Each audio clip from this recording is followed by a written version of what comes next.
ኮፊ ቲ ኤንድ ስፓይስስ ፕሮዳክሽን ኤንድ ማኔጅመንት የቡና የሻይ እንዲሁም የተለያዩ ቅመማ ቅመሞች ወይንም ስፓይሶች አመራረት ሂስትሪ ኦሪጂን ፕሮዳክሽን ስታተስ ኤንድ ኢኮኖሚክ ኢምፖርታንስ ኦፍ ኮፊ ቲ ኤንድ ስፓይስስ የሶስቱን ነገሮች የቡናን የሻይን እንዲሁም ስፓይስስ የሚባሉ እነ ቃሪያ እነ ዝንጅብል እነዚህ ማጣፈጫዎች አሉ ወይንም ፍሌቨር ለምግብ ቃና የሚሰጡ አሉና የእነሱን ታሪክ እንዲሁም ኦሪጂን ምንጫቸውን የአመራረት ስታተሱን እንዲሁም የኢኮኖሚያዊ ጠቀሜታውን ነው የምናየው።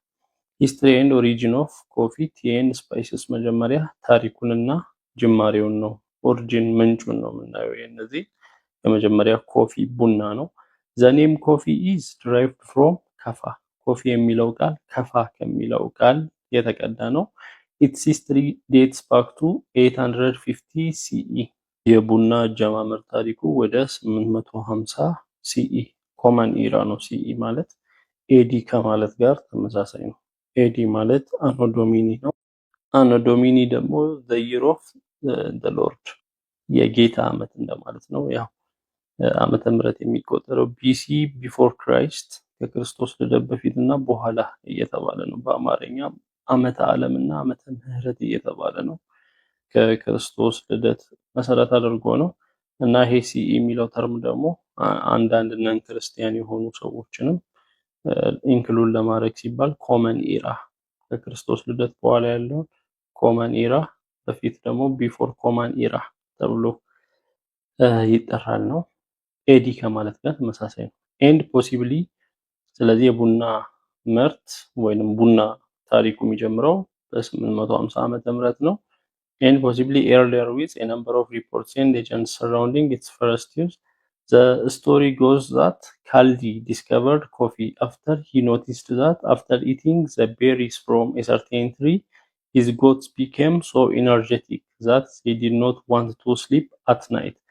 እና እንዴት ነው የተገኘው የሚባለው ካልዲ የሚባል እረኛ ነበር። ፍየሎች ነበሩት።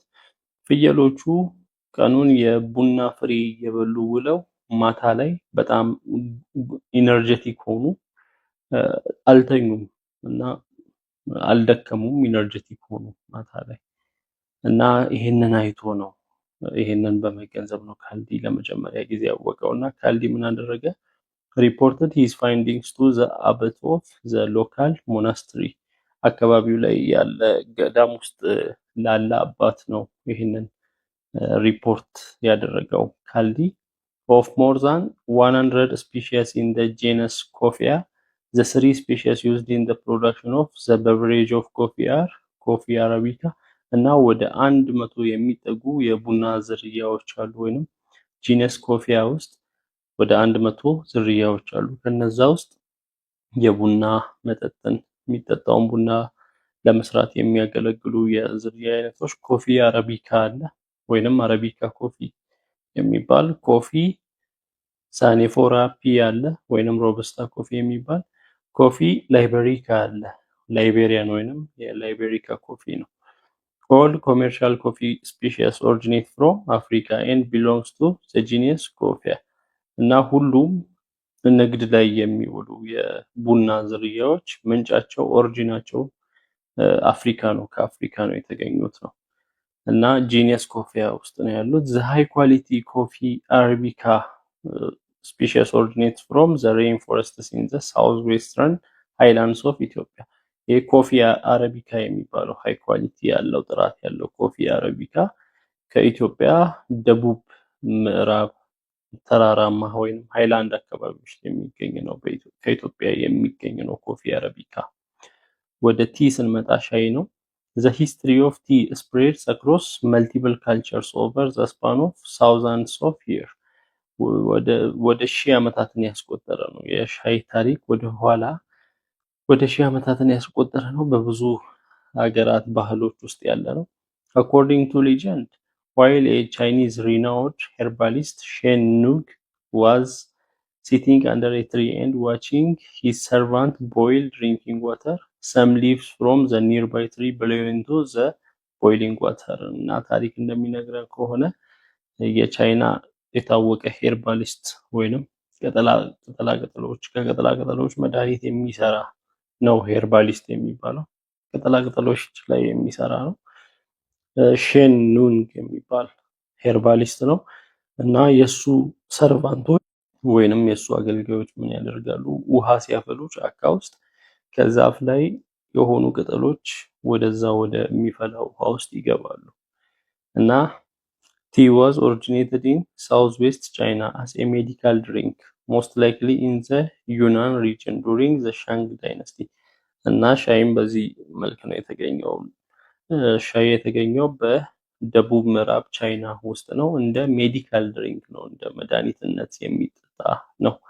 በዩናን በሚባል ሪጅን አካባቢ ነው የተገኘው። በሻንግ ዳይነስቲ ጊዜ ነው። በሻንግ ስርወ መንግስት ጊዜ ነው።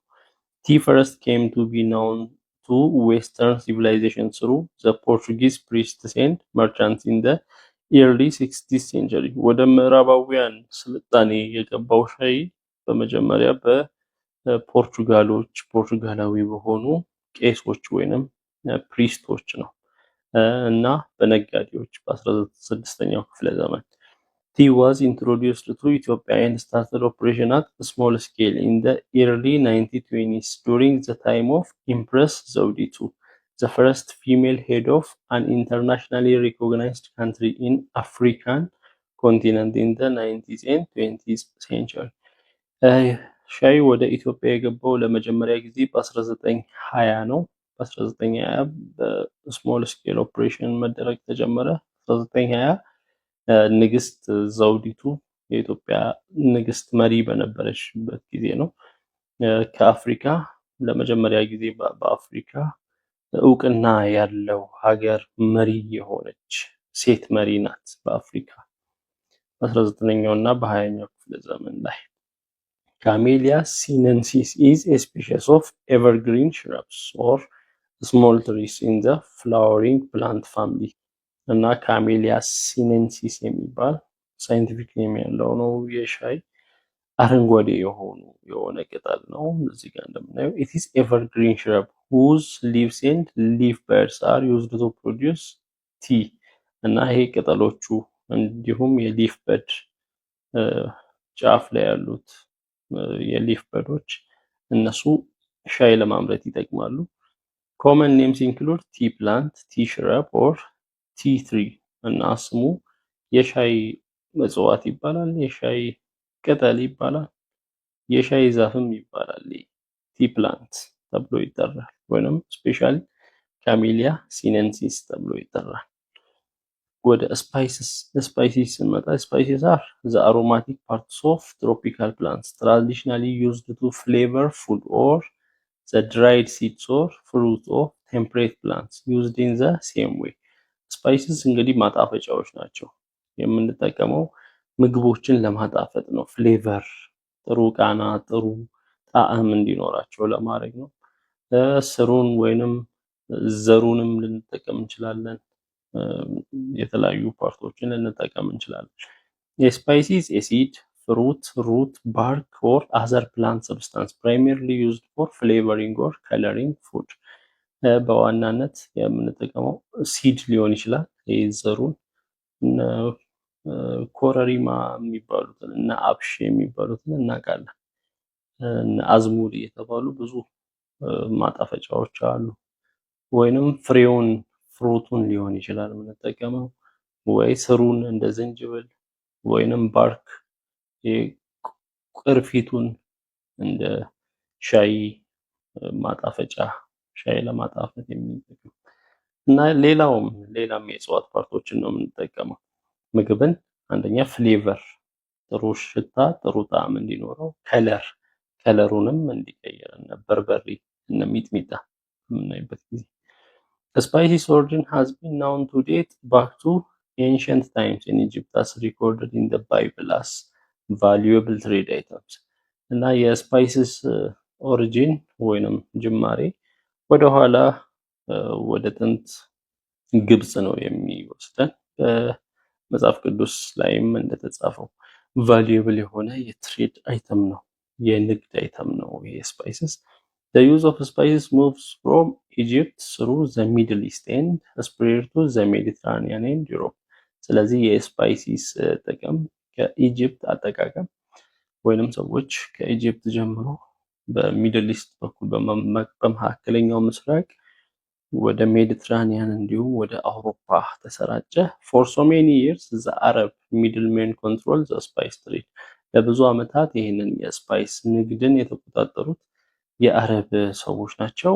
Spices trade later spread to India, China and Indonesia and in the 17th century to America.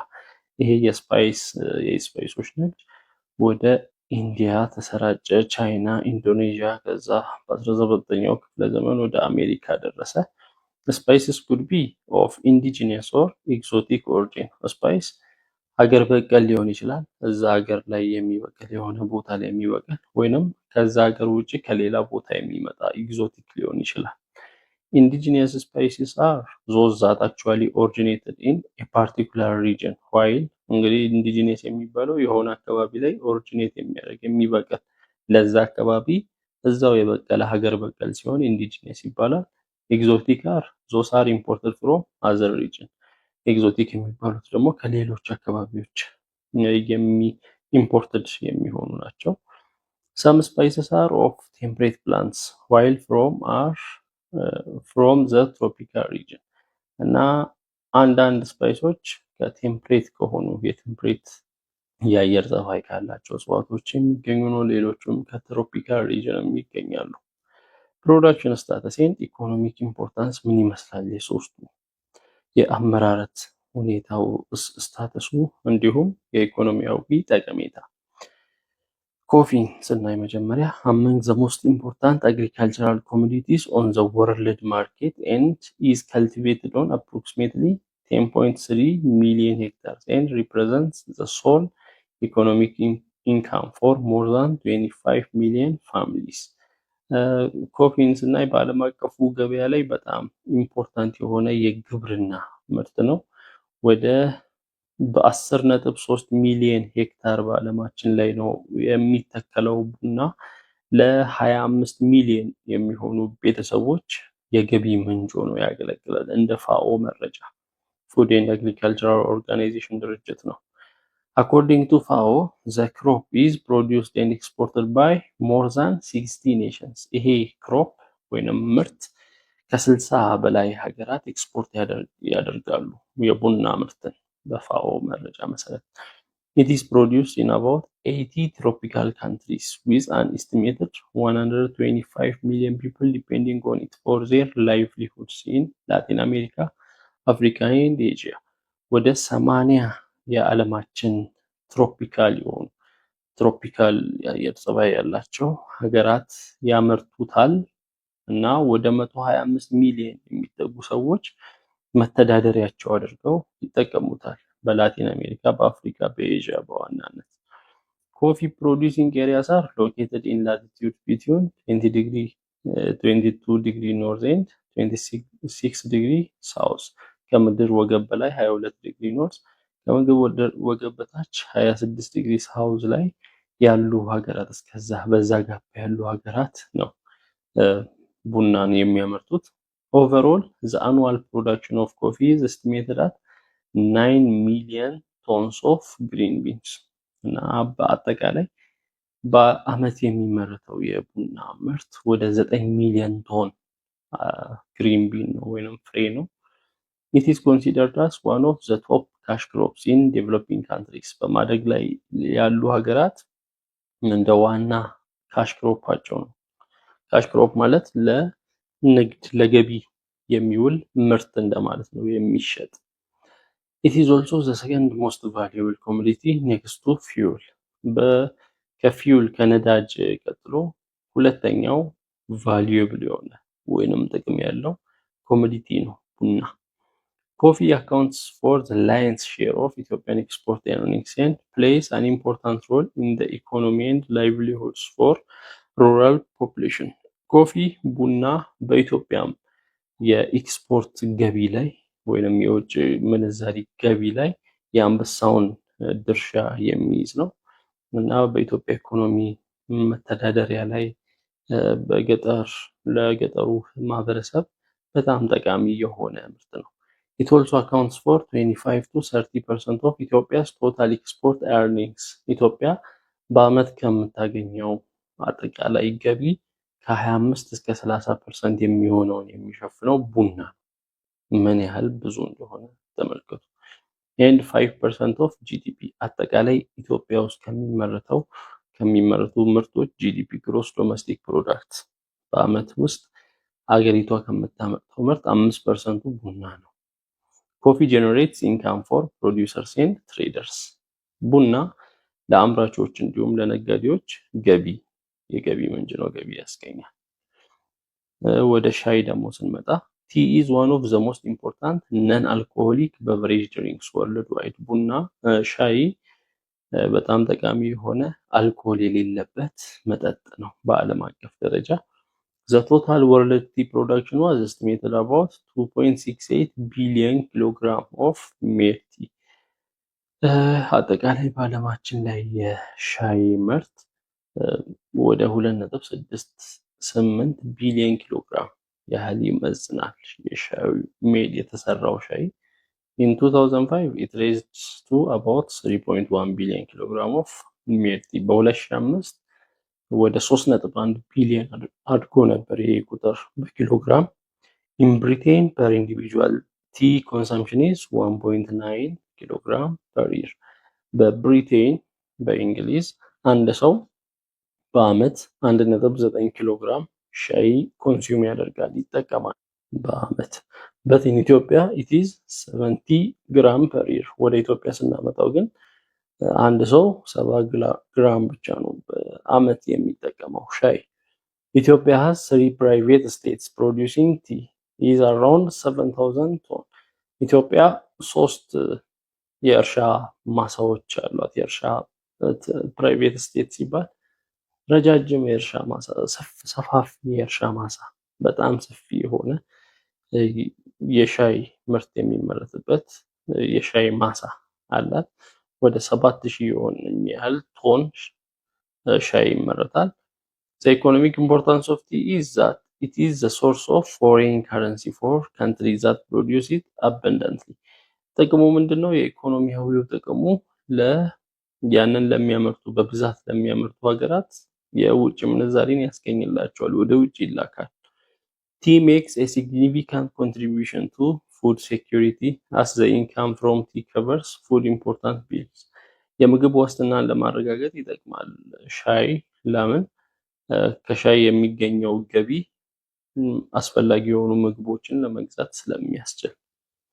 ቀጣይ ደግሞ ወደ ስፓይስ ስንመጣ the total global spice production was amounted to 12.8 million tons in year 2018. በ2018 ቶታል ስፓይስ በዓለማችን ላይ 12.8 ሚሊዮን ቶን የሚመዝን ስፓይስ። ቶን ሲባል እንግዲህ 1000 ኪሎ ግራም ለማለት ነው። ይህንን በ1000 ኪሎ ግራም ማብዛት ነው። the top 5 spices producer countries in the world are በዓለማችን ዋና 5 ስፓይሶችን የሚያመርቱ ሀገራት ኢንዲያ አለ፣ ቻይና፣ ተርኪ፣ ባንግላዴሽ፣ ኢንዶኔዥያ ከአንደኛ እስከ 5ኛ። Ethiopia is one of the East African countries that produce and export various spices with production reaching 244,000 tons per year. ኢትዮጵያ በምስራቅ አፍሪካ ካሉ ሀገራት ስፓይሶችን በማምረት የታወቀች ናት። 244,000 ቶን የሚመዝን ስፓይሶችን በአመት ታመርታለች። In Ethiopia, more than 50 spice crops are grown and a total potential for growing lowland spices is estimated to be 200,000 hectares. በኢትዮጵያ 50 የስፓይስ ክሮፕ አይነቶች ግራውን ይበቅላሉ እና ያንን የማብቀል ብቃት ያለው ደግሞ 200,000 ሄክታር መሬት አለ በኢትዮጵያ።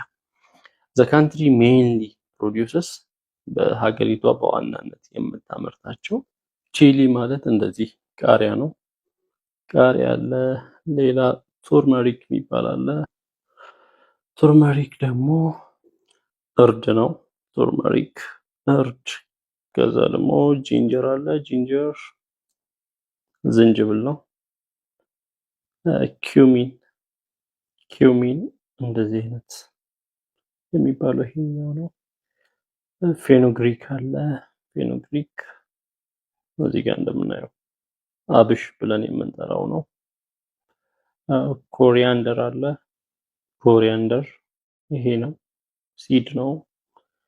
እንዲሁም ደግሞ ብላክ ኤንድ ፔፐር ኮርዳመም የሚባሉ ብላክ ኤንድ ፔፐር ኮርዳመም፣ ብላክ ኮርዳመም እንደዚህ ያለ እነዚህ ናቸው በኢትዮጵያ የሚመረቱት በዋናነት ያሉት።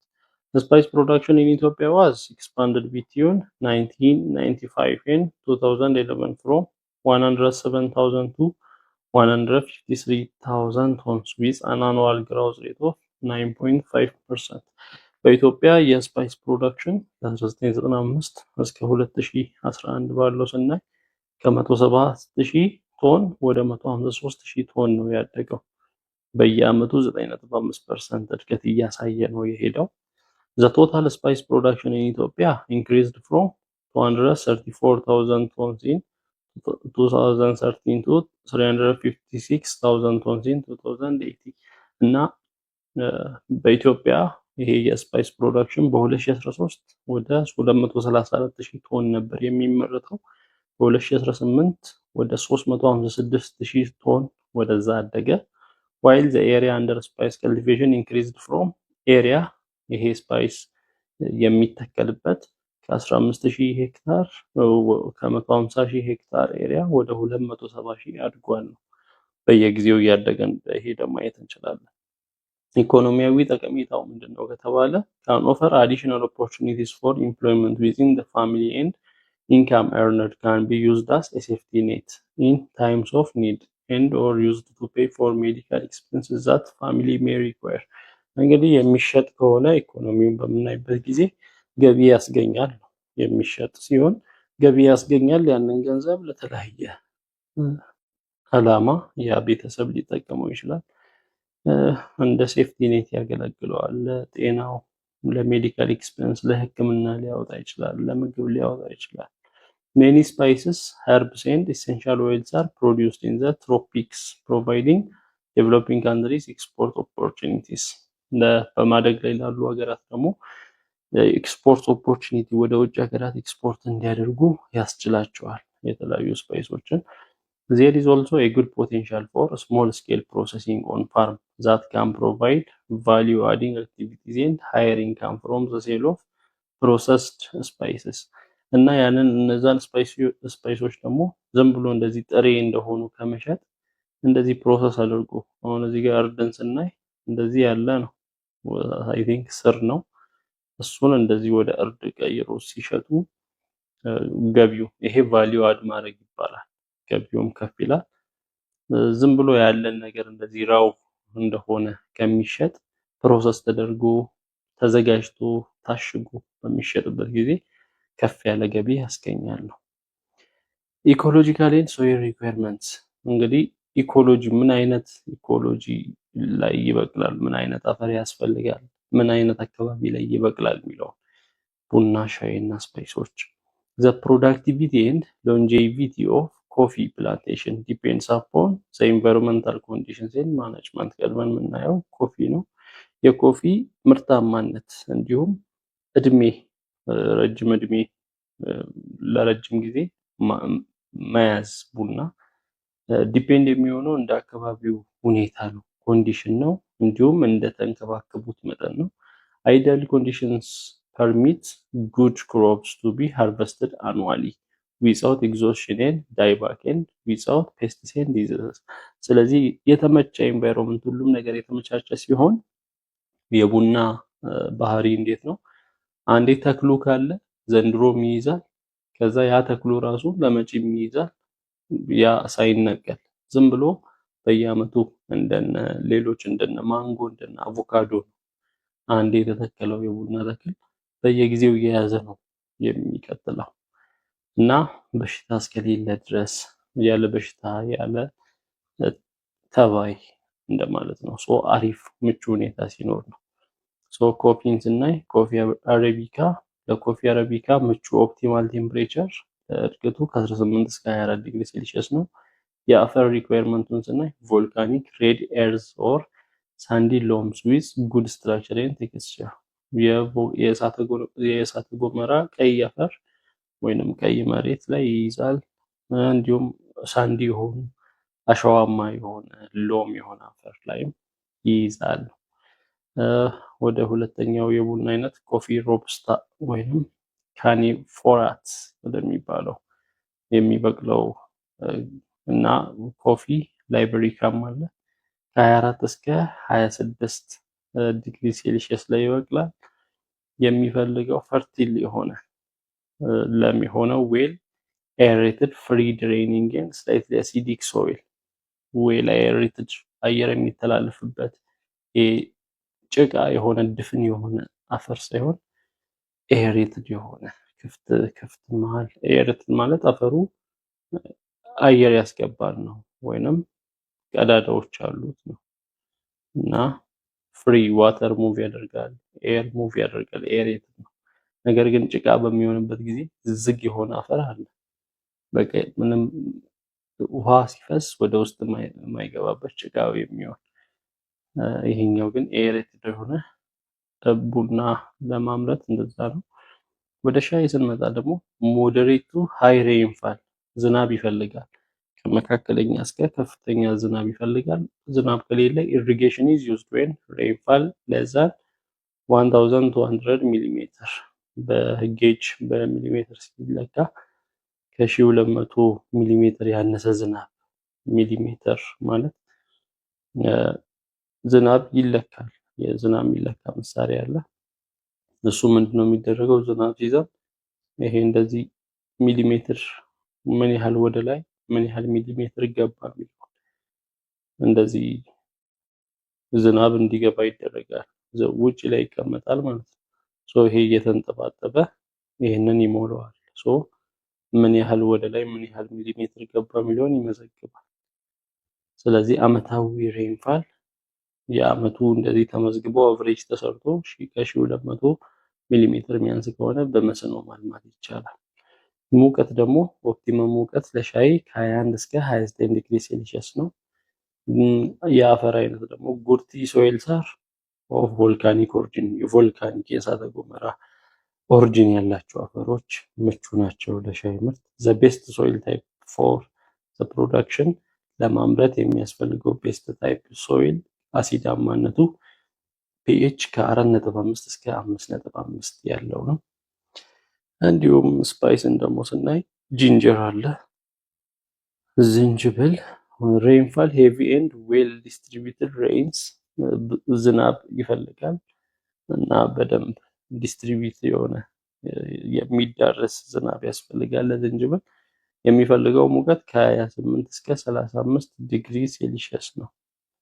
ዲግሪ ሴልሺየስ የሚፈልገው የአፈር አይነት ዲፕ ዌል ድሬንድ ሂውመስ ሶይል፣ ሂውመስ የሆነ ብስባሽ ያለበት ለም የሆነ ዌል ድሬንድ የሆነ ሶይል አይነት ነው የሚፈልገው። ቱርመሪክን ደግሞ ስናይ 1000 እስከ 2000 ሚሊሜትር ዝናብ ይፈልጋል። የሙቀት መጠን ከ20 እስከ 300 አይደለም ዲግሪ ለማለት ነው፣ 30 ዲግሪ ሴልሺየስ ነው። ቱርመሪክ ድሬንድ ፍሬያብል ሪች ሳንዲ ኦር ክሌይ ሎም ሶይል፣ በእነዚህ ሳንዲ በሆነ እንደ አሸዋማ አሸዋ ዋተርን ያስተላልፋል፣ ክፍት ነው። እንደዛ አይነት አሸዋማ የሆነ የአፈር አይነት ወይንም ደግሞ ክሌይ የሆነ ሸክላ ለሸክላ መስሪያነት የሚያገለግል የአፈር አይነትም አለ። እንደዛ አይነት ላይም ያድጋል። ኮረሪማ ደግሞ አለ ከ1500 ሚሊሜትር በላይ በአመት ፐር አነም ከ1500 ሚሊሜትር በላይ ዝናብ ይፈልጋል። ኮረሪማ ከ12 እስከ 28 ዲግሪ ሴልሺየስ ላይ ይበቅላል። ኮረሪማም የሚፈልገው ዌል ድሬንድ ሂውመስ ሪች፣ በሂውመስ በብስባሽ የተሞላ አፈርን ነው።